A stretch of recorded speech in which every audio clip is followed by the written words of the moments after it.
Fala pessoal do 9º ano, tudo bom com vocês? Eu sou o professor Luciano Júnior, professor de História, e nós vamos para mais uma aula para o Educa Recife, para as turmas do 9º ano, essa turminha de feras aí, que estão já prestes, com um pezinho já no ensino médio, mas estão aí, passando pelo último ano, dos anos finais do ensino fundamental, e se preparando aí para daqui a alguns meses concluírem os estudos do fundamental e entrarem para o ensino médio. Então hoje nós vamos dar continuidade à temática que nós estamos desenvolvendo. Nós estamos nas últimas 3 aulas, na realidade nas últimas 2 aulas, a gente vem trabalhando sobre a Primeira Guerra Mundial e hoje a gente vai fazer tipo que um desfecho, né, desse tema. Então, a gente vai tentar trazer para vocês aí como foi, né, que a guerra ela concluiu, e para isso, né, a gente começa sempre com alguns avisos. Então, lembrar para vocês que nossa aula está sendo transmitida agora pela TV Nova. Essa aula, depois de transmitida, ela vai para o canal do Educa Recife no YouTube. Então, você não assistiu a aula, ou se assistiu e deseja revisar, né, deseja assistir mais uma vez, você que, assim como eu, né, sou suspeito para falar, mas você é fã da história, então você pode retomar a aula no canal do YouTube. Mas essa aula também ela será reprisada no turno da tarde, também pela TV Nova, e se você deseja assistir por algum outro canal, existe a possibilidade, professor? Existe. Nosso colega da produção vai jogar aqui no cantinho, ó, os QR Codes aí, ó, já apareceu aqui, ó. Pessoal muito eficiente. Aí então, nesse sentido, ó, você aponta o celular para o seu QR Code, né? Aponta o seu celular para o QR Code e você vai baixar o aplicativo do Educa Recife. Nesse sentido, né? De acordo com o sistema operacional do seu aparelho, Android ou iOS. Faz o download, instala o aplicativo, você terá acesso às aulas, né, tanto ao vivo, e depois essas aulas ficam no repositório do aplicativo. E, ou melhor, você não vai consumir para isso do seu pacote de dados da internet. Então, nesse sentido, dito todas essas informações, né, iniciais, eu gosto de dizer, feita essa introdução, esse prolegômeno, com essas informações a respeito dos nossos canais de acesso, vamos para a nossa aula. Então, eu disse a vocês que a gente, né, está trabalhando sobre a Primeira Guerra Mundial. E nas 2 últimas aulas a gente fez, né, e começamos a tratar, né, o contexto, né, europeu, né, o contexto mundial no qual se deflagrou, né, a Primeira Guerra Mundial. E na aula passada a gente trabalhou, fazendo mais uma vez, né, contextualizando, né, e falou sobre a entrada dos Estados Unidos, né, no conflito, né.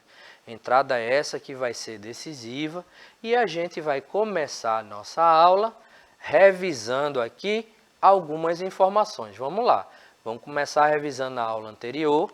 Na aula anterior, que foi que a gente viu, vimos as razões da entrada dos Estados Unidos na Primeira Guerra Mundial. Então, o que é que acontecia? Vejam, a gente disse, né, que os Estados Unidos ele manteve, de certa forma, uma posição de neutralidade no conflito, porque ele, distante, né, do continente europeu, ele fazia só o quê? Mandava, né, alguns suprimentos e armas, né, para o bloco, né, da chamada Tríplice Entente, né, que a gente viu nas aulas anteriores, que envolvia, né, a Inglaterra, né, o Reino Unido, a França e a Rússia. Então, e essa Tríplice Entente, ela se forma a partir, né, ou como resposta à formação da chamada Tríplice Aliança, que vai envolver Itália, Alemanha e o Império Austro-Húngaro.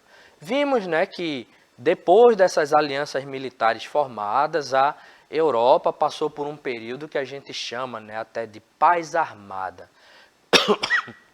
Perdão, a gente hoje está meio aqui com um processo de rinite, então a vez ou outra vai vir uma tossezinha, mas desculpem. Então, nesse sentido, o que é que a gente teve? A gente teve essas formações de aliança e estava lá todo mundo armado e esperando um momento, né, para poder atacar o inimigo, né, do outro bloco. Mas não existia uma razão específica para isso. Até que um grupo, né, de estudantes sérvios, um grupo, né, terrorista, né, chamado de Mão Negra.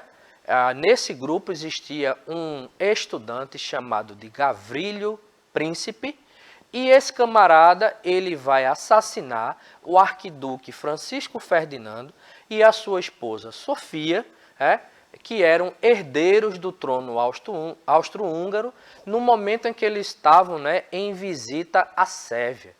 Isso foi considerado o estopim para o início da guerra. Tendo início a guerra, a gente viu que existiram aí duas fases, né? A fase da guerra de movimento e a guerra de trincheira, onde a gente viu, né, primeiro lá momento, né, 1914, inicialmente a gente não vai ter batalhas mínimas pontuais, mas o foco vai ser movimentação de tropas e preparação das estratégias de combate. Até que começa o segundo momento, né, que vai de 1915 a 1917, chamada Guerra de Trincheiras. O que era uma trincheira? A trincheira era um costume que existia desde períodos anteriores, né? Você cavava uma grande vala e os soldados ficavam ali dentro, né, posicionados, esperando o inimigo, né? O inimigo vinha e eles metiam bala, né? Nessa situação, Primeira Guerra já combate utilizando armas de fogo aí, né, mais potentes, inclusive. A gente viu, né, muitas armas foram utilizadas nesse período, né? É a guerra, né, que o pessoal costuma chamar, né, de guerra mais tecnológica, né, porque vários avanços no campo da tecnologia eles surgiram, né? Então, metralhadora, submarino, né, navio de guerra, certo? Então, eles utilizavam armas de maior potência, né, de ataque.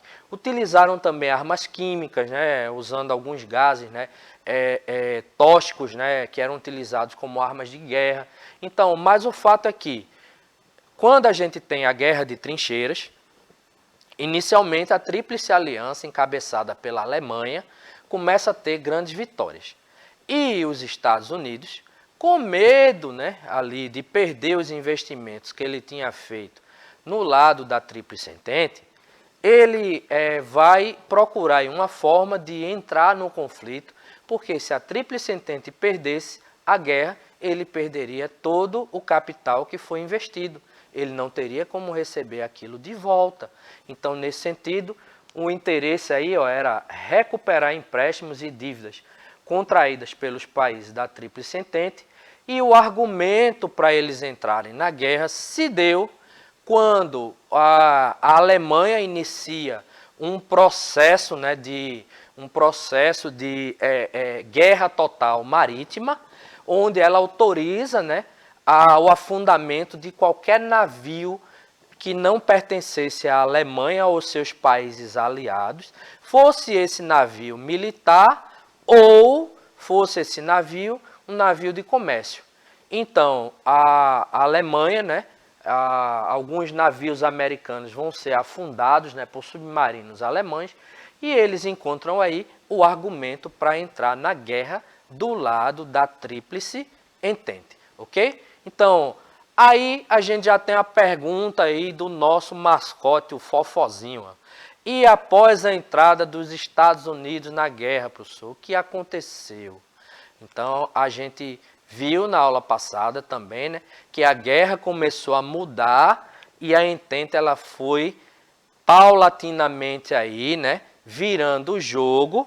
Nesse sentido, né, a entrada dos Estados Unidos ela foi decisiva para o fim do conflito, né? Ocorreu, como a gente já viu aí, devido ao bloqueio naval alemão, né, germânico, que visava cortar abastecimento da Inglaterra e da França, né? Estados Unidos mandando aí, né, muitas muitos utensílios e armas para esses países, mas a gente viu, né, que nesse sentido, quando afundam os navios americanos, eles entram na guerra. E os Estados Unidos era, na época, o maior fornecedor e, em função do bloqueio, vários navios americanos foram afundados. Aí, por fim, né, para garantir os seus investimentos, né, para garantir o retorno dos seus investimentos, Estados Unidos declara guerra à Alemanha, certo? E nesse sentido, a gente tinha aqui ó, que o Brasil, como é que fica? O Brasil era um parceiro comercial dos Estados Unidos nesse período. Então, dentro dessa perspectiva, como parceiro, né, também teve alguns navios torpedados, né, por alemães, e em outubro de 1917 declara guerra ao Reich alemão. Porém, né, o exército brasileiro ele vai ficar ali mais como apoio, ele vai atuar muito mais como apoio, né? Na Segunda Guerra é que a gente vai ter aí uma adesão maior de soldados brasileiros indo para os conflitos mesmo. Inclusive a gente vai ver mais na frente, né, que existem até hoje, né, episódios como episódios dos pracinhas brasileiros, né, que foram combater na região da Itália, né, e muitos morreram ali, né, e mais na frente esses corpos foram resgatados e foram tratados aqui os pracinhas brasileiros, né, a FEB, né, Força Expedicionária Brasileira, como heróis de guerra. Mas isso na Segunda Guerra, a gente vai trabalhar isso mais na frente. Então, nesse sentido, hoje nós vamos, feita essa revisão, nós vamos tentar entender sobre o desfecho da Primeira Guerra Mundial. Então vamos lá, a gente vai tentar entender isso daí. Vejam, primeira coisa que a gente vai colocar, certo? Que levou, por exemplo, à guerra. O que é que a gente tem aí, professor? A gente tem a entrada dos Estados Unidos, que vai motivando aí, ó, vai dando uma guinada, vai fazendo ali com que os países da Entente, né, que vinham tendo derrotas, eles começam a equilibrar até que eles começam a virar o jogo. Mas tem um episódio interessante que vai acontecer também nesse período. A Rússia, que era aliada da Inglaterra, né, e da França, nesse bloco aí da chamada Tríplice Entente, ela sai da guerra em outubro de 1917. Por quê? E isso a gente vai estudar a partir das próximas aulas, esse episódio em específico, porque em outubro de 1917 estoura uma revolução civil no território da Rússia, a Revolução Bolchevique, que ficou conhecida como Revolução Russa. Então, nesse sentido, devido à crise, né, que se instalou em âmbito social e econômico e político da Rússia, né, essa crise que já existia lá naquele território, ela foi agravada, né, quando a Rússia ela entra na guerra. Veja, 1904, 1905, a gente vai ter na Rússia o que a gente chama de guerra russo-japonesa. Então a Rússia entra em guerra contra o Japão, resultado, né, o exército japonês muito mais organizado, a Rússia ainda seguindo moldes, né, czaristas, né, então era um regime onde a maioria esmagadora da população russa era ruralizada, né, e o czar, certo, que era tipo um imperador russo, ele governava com todos os privilégios e oprimindo ali a população. Então, devido a essa situação de crise que vai se agravar quando a Rússia entrar na Primeira Guerra, em 1917 estoura uma revolução civil na Rússia, levando aí a Rússia, né, a ter que abandonar a guerra para poder resolver a situação interna do seu país, certo? E nesse sentido, essa Revolução Russa, né, ela é conhecida aí como primeira revolução, né, onde os rebeldes, né, eles vão se influenciar pela ideologia socialista, né, e é uma revolução que vai dar certo, né, naquele momento lá na Rússia, né, os rebeldes eles vão conquistar a vitória, mas a gente trabalha isso a partir das próximas aulas. Nesse sentido, o que é que a gente tem? Sobre o comando de Lenin, né, que é um dos líderes da Revolução Russa, é assinado o Tratado de Brest-Litovsk, certo? Pelo Tratado de Brest-Litovsk, então a Rússia ela vai ceder parte das terras, né, que ela tinha conquistado ali durante esse processo, né, para a Alemanha, certo? E parte para o Império Austro-Húngaro. Em outras palavras, eu vou sair da guerra, mas para garantir que esses, nem com raiva os aliados, né, nem outros inimigos, eles invadam o território, nosso território que já está passando por uma guerra civil, e nesse sentido ficaria, né, seria facilitada a invasão, né, inimiga, a gente vai ceder parte do território. Então cederam parte do território para alguns inimigos, né? Aqui, ó, parte para a Alemanha e parte para o Império Austro-Húngaro, que junto, né, com a Itália formavam a chamada Tríplice Entente. Então, nesse sentido, a gente observa, né, que por meio do tratado, né, Brest-Litovsk, a Rússia ela vai perder os territórios da Finlândia, da Estônia, Lituânia e da Letônia. Então vamos observar aqui, aí observa no mapa, a gente tem aqui, ó, Federação Russa, né, mais na frente, né, União Soviética. Então a gente tem a Federação Russa. Aqui estão os estados, ó, da Estônia, Letônia, Lituânia e lá em cima, ó, Finlândia, ok? Então esses territórios foram cedidos. Então observa na animação aqui, ó, o mapa aqui, esses territórios foram cedidos, né? Então parte da Finlândia, né? Estônia, Letônia, território que hoje pertence, né? Por exemplo, a Ucrânia também, né? Parte aqui, ó, vai ser, certo? Influenciado por tudo isso aí. Aí vejam, com o fim, com a saída da Rússia, né? Com a saída da Rússia, os alemães deslocam suas tropas para o Ocidente, certo? Eles não havia uma necessidade maior de combater no Oriente, né, contra a Rússia, porque a Rússia ela sai da guerra e por meio do tratado ela garante ali parte do seu território né, para a Alemanha, como uma forma, né, de que a Alemanha não iria mais ali atacar, invadir aquele território.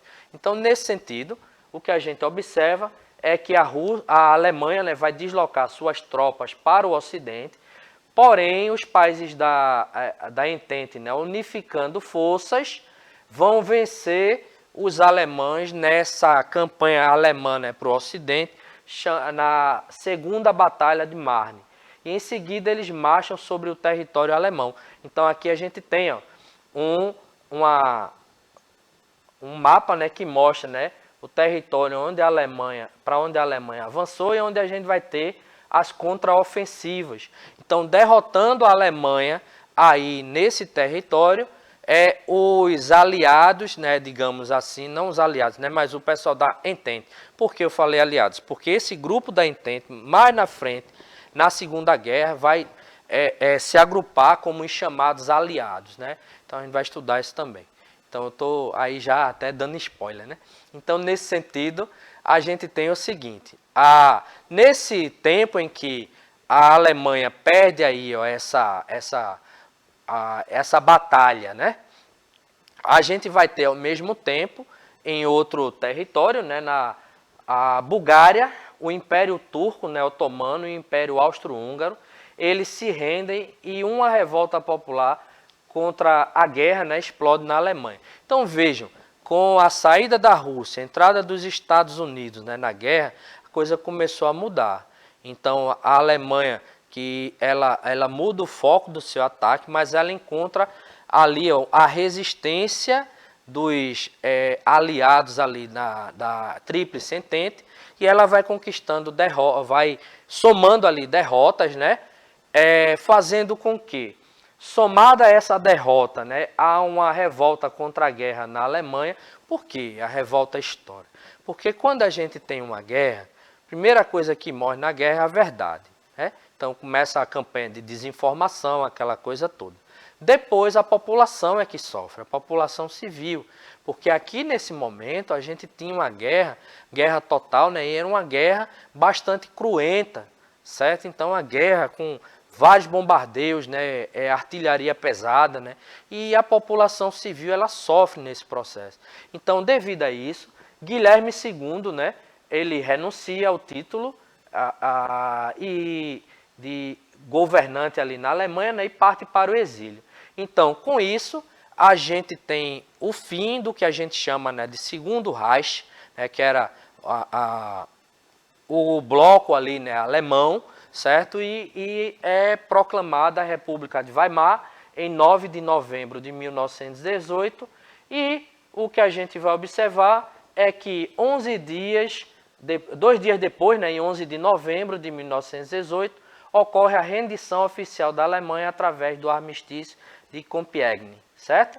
Então aqui a gente tem uma imagem que mostra, né, os principais signatários, né, ou seja, aqueles que assinaram o armistício, né, o Marechal Ferdinand Foch, comandante em chefe das forças da Tríplice Entente, Hope e Rosslyn Weymouth, né, e Matthias Erzberger, que eram o representante aí da Alemanha, né? Então assinam isso daí, mas essa assinatura aí, vocês estão vendo aí a imagem é de um trem, né? Então a gente tem o armistício de Compiègne, né, assinado aí em um restaurante dentro desse trem, certo? Ali no território, como a gente colocou aqui, né? Então nesse sentido, o que a gente observa é que vai ser assinado o armistício, porém ainda vai haver uma negociação para que a coisa nela ocorra de fato, né? Então aí a gente tem a rendição oficial da Alemanha, aí a gente tem aí, a partir do fim da guerra, as discussões. O que é que vai acontecer agora? Para a gente evitar uma futura guerra, que uma guerra nessa proporção ela não ocorra novamente, o que é que a gente vai fazer? Porque vejam só, pelo progresso tecnológico, né, eu já disse aqui, inclusive nas nossas aulas, que a guerra, né, essa guerra, né, mundial, ela era conhecida como a guerra tecnológica, né, também, né, porque o pessoal acreditava que pelos avanços tecnológicos ela duraria pouco tempo. Então, a previsão de uma guerra de 6 meses se transformou em uma guerra de 4 anos. Então surgiram aí os 14 pontos de Wilson, né? Que foi uma proposta que previa aí uma paz sem perdedores, certo? Vamos fazer aqui, administrar o meio de campo e criar um tratado aqui que não prejudique ninguém, né? Que saia todo mundo tranquilo, na paz aí, sem ninguém se sentir prejudicado, mas visando evitar aí o revanchismo, né, e o início de outras guerras. Mas apenas alguns pontos foram aceitos, né? Entre eles a criação da Liga das Nações, que é a organização que fica responsável, né, por zelar pela paz mundial. A gente diria que uma antecessora do que hoje a gente conhece como Organização das Nações Unidas. E uma outra questão, né, a devolução do território da Alsácia-Lorena para a França, um território que havia sido conquistado pelos alemães durante, né, o processo aí que levou ao início, né, da Primeira Guerra. Mas aí, como os 14 pontos lá não deram muito certo, aí vem a assinatura do Tratado de Versalhes. Esse tratado, ele é conhecido como o Tratado de Paz dos Vencedores. Foi um tratado assinado em 28 de junho de 1919 pelas potências europeias, que encerrou oficialmente a Primeira Guerra Mundial. Pelo Tratado de Versalhes, a Alemanha ela foi considerada a grande responsável pelo início da guerra. Teve duras imposições, como pagar uma multa muito pesada para os vencedores. Ela teve que limitar o seu exército a um quantitativo de 100 mil homens. Foi proibida de construir navios submarinos, certo? E nesse sentido, no que diz respeito à Alemanha, após essas imposições, ela entrou em um período de crise muito grande, que vai se reverter mais na frente em um período de hiperinflação, né?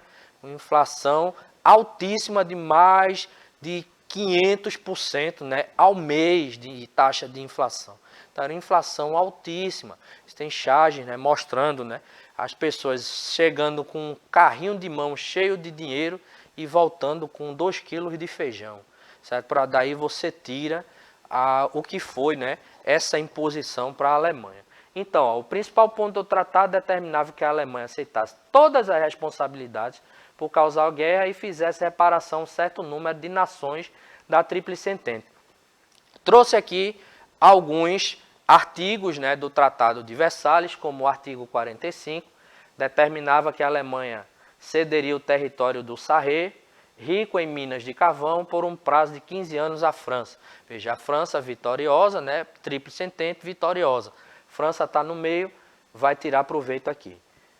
51. Estabelecia que a Alsácia e a Lorena voltariam à posse dos franceses. Mais uma vez.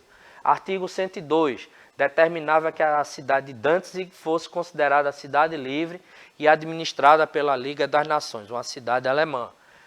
Artigo 119. Determinava que todas as colônias alemãs passariam às mãos dos aliados. Então a Alemanha saiu extremamente prejudicada, né, com o final da guerra, né? Aqui a gente tem um mapa, né, para ilustrar isso. Veja, novos países que vão se formar após aí, ó, a Primeira Guerra. A Renânia aqui, ó, desmilitarizada, né, região aqui, ó, próxima à Alemanha. Alsácia-Lorena, veja aqui, a Alsácia-Lorena, esse território fazia fronteira aqui entre a França e a Alemanha, território rico em minérios, por isso foi disputado pelos dois que na época estavam em processo de industrialização, certo? Principalmente a Alemanha. O estado do Sarre, essa região aqui, e o sul do Tirol e Áustria, né, que foram ganhos italianos. Cadê pelo mapa amarelinho aqui, ó, essa região aqui. Então a gente vê como o mundo passa a ser redesenhado a partir do fim da guerra. Consequências da guerra, para a gente conduzir para finalizar nossa aula. 9 milhões de mortos, o número de feridos, civis, militares, ficou em cerca de 30 milhões. Desenvolvimento de vários armamentos de guerra, como tanques e aviões.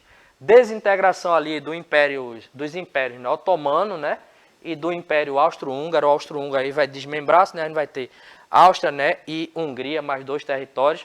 E fortalecimento dos Estados Unidos no cenário político e militar mundial.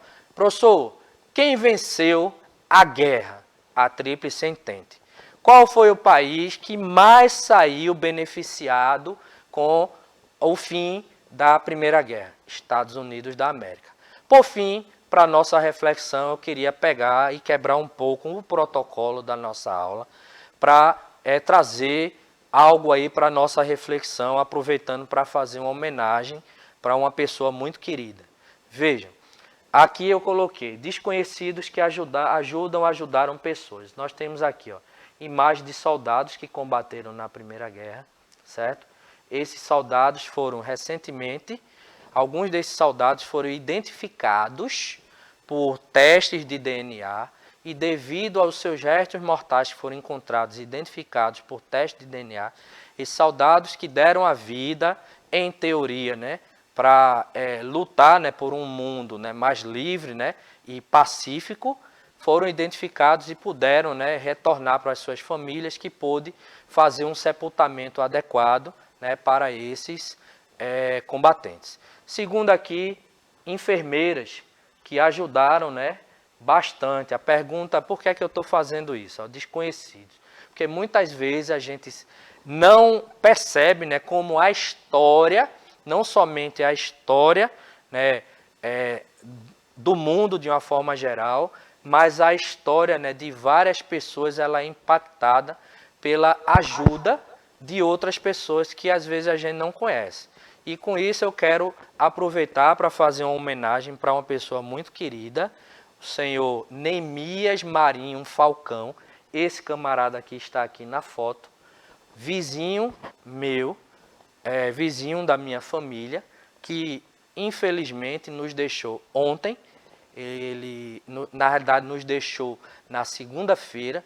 Então, ele foi um camarada, né, que muito ajudou a minha família em um momento, né, bem específico da nossa história, onde a gente ainda fazia, aí, como vocês, o ensino fundamental, e a gente se deslocava do bairro do Curado para o bairro da Várzea, porque a gente estudava nas proximidades do Detran.